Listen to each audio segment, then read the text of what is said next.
Hello viewers, আসসালামু আলাইকুম। আজকে আমরা তৈরি করব নারকেল নাড়ু। তো চলুন রেসিপি ভিডিওটি শুরু করা যাক।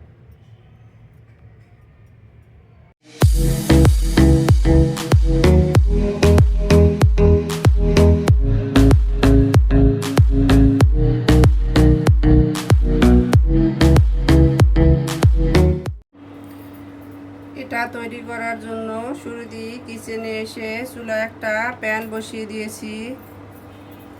এখন এর ভিতরে দিয়ে দিচ্ছি কিছুটা ঘি।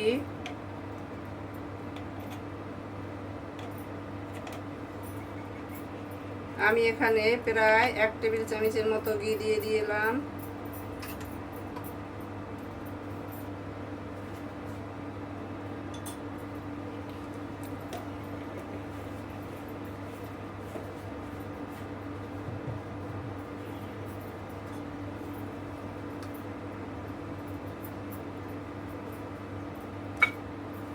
এখন এর ভিতরে দিয়ে দিব একটা তেজপাতা ছিঁড়ে, 3-4 টুকরা দারুচিনি আর 2টা এলাচ থেতো করে।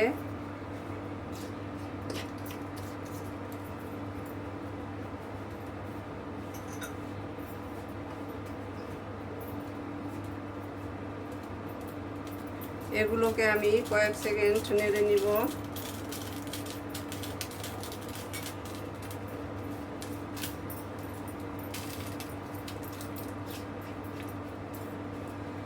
এখন এর ভিতরে দিয়ে দিব মেইন উপকরণ নারকেল। এখানে আমি মেজারমেন্ট কাপের 2 কাপের মতো নারকেল নিয়ে নিয়েছি। নারকেলটা মিহি করে কোড়ানো আছে। যদি আপনাদের নারকেল এর চেয়ে একটু বড় বড় ফালি হয় কোড়ানোর সময়, তাহলে হালকা ব্লেন্ডারে একটু ভেঙে নেবেন, নইলে লাড্ডুগুলো মসৃণ হবে না। নারকেলটা দিয়ে দিলাম।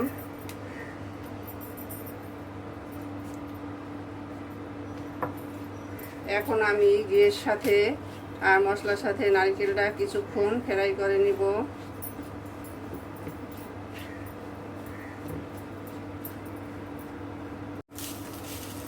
নারকেলটাকে আমি প্রায় 3-4 মিনিটের মতো নেড়ে ভালোভাবে ফ্রাই করে নিয়েছি। এর থেকে খুব সুন্দর একটা স্মেল বের হয়েছে। এখন আমি এর ভিতরে দিয়ে দিব গুড়।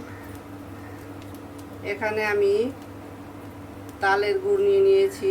আপনাদের হাতের কাছে যে গুড় থাকুক, খেজুর গুড় থাকলে খেজুর গুড় দিয়ে দিবেন, আখের গুড় থাকলে আখের গুড় দিয়ে দিবেন, অথবা চিনি দিয়েও করতে পারেন। আমি এখানে 2 কাপ নারকেলের জন্য হাফ কাপের একটু বেশি পরিমাণের গুড় দিয়ে দিলাম।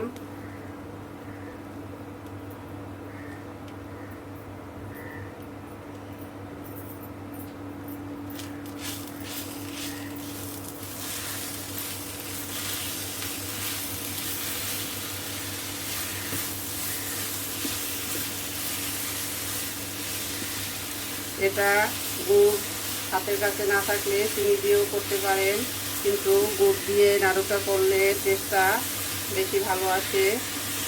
এখন আমি এটাকে অনবরত নাড়তে থাকবো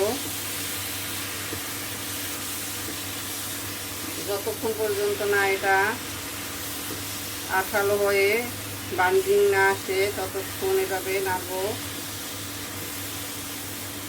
দেখতে পাচ্ছেন নারকেল আর গুড় মিশে কিছুটা পানি পানি বের হয়েছে।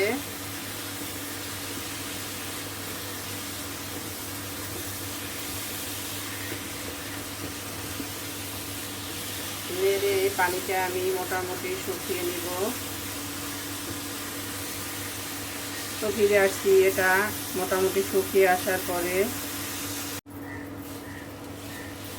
আমি এগুলোকে প্রায় 7-8 মিনিটের মতো এভাবে নেড়ে নিয়েছি। দেখতেই পাচ্ছেন পানিটা শুকিয়ে গেছে, মোটামুটি একটা বাইন্ডিংয়ে চলে আসছে। এখন আমি এর ভিতরে দিয়ে দিচ্ছি কিছু ভাজা তিল। এটা অপশনাল, কেউ চাইলে নাও দিতে পারেন। এটা দিলে খেতেও ভালো লাগবে আর নাড়ুগুলো দেখতেও সুন্দর লাগবে, তাই আমি দিয়ে দিয়েছি।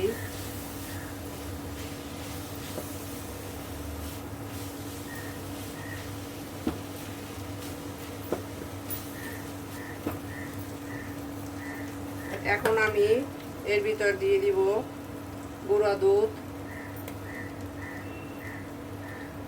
আমি 3 টেবিল চামচের মতো গুঁড়া দুধ দিয়ে দিলাম। গুঁড়া দুধটা হাতের কাছে থাকলে অবশ্যই দেওয়ার চেষ্টা করবেন, এতে করে এর স্বাদটা দ্বিগুণ হবে।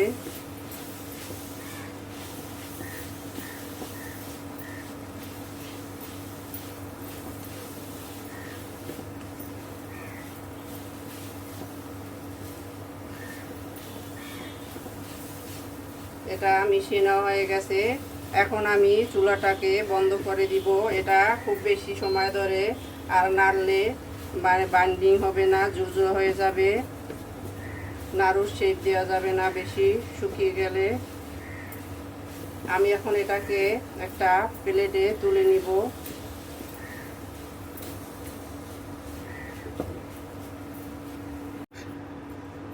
আমি এটাকে একটা প্লেটে তুলে নিয়েছি। এখন অপেক্ষা করব এটা কিছুটা ঠান্ডা হওয়ার জন্য। মিশ্রণটা হালকা ঠান্ডা হয়ে আসছে, দেখতে পাচ্ছেন। এখন আমি এখান থেকে অল্প অল্প করে নিয়ে এভাবে হাতের সাহায্যে নাড়ুর শেপ দিয়ে নিব। এটা খুব বেশি ঠান্ডা করা যাবে না, তাহলে জুড়ি হয়ে যাবে, নাড়ুর শেপ দেওয়া যাবে না। দেখতে পাচ্ছেন আমি একটা নাড়ুর শেপ দিয়ে নিয়েছি। তো এভাবে আমি সবগুলো নাড়ুর শেপ দিয়ে ফিরে আসছি। সবগুলো নাড়ু আমি একইভাবে শেপ দিয়ে তৈরি করে নিয়েছি। এখন আমি এগুলোকে সার্ভ করে নিব। তো চলুন সার্ভ করে নেওয়া যাক। সার্ভ করে নিলাম আমরা আমাদের নারকেল নাড়ু। দেখতেই পাচ্ছেন কতটা লোভনীয় হয়েছে। আমাদের রেসিপি ভিডিওটি ফলো করে আপনারা তৈরি করে দেখবেন, কমেন্ট সেকশনে জানিয়ে দিবেন কেমন হয়েছিল আমাদের রেসিপি ভিডিওটি। লাইক, কমেন্ট, শেয়ার, সাবস্ক্রাইব করে আমাদের পাশে থাকবেন। আল্লাহ হাফেজ।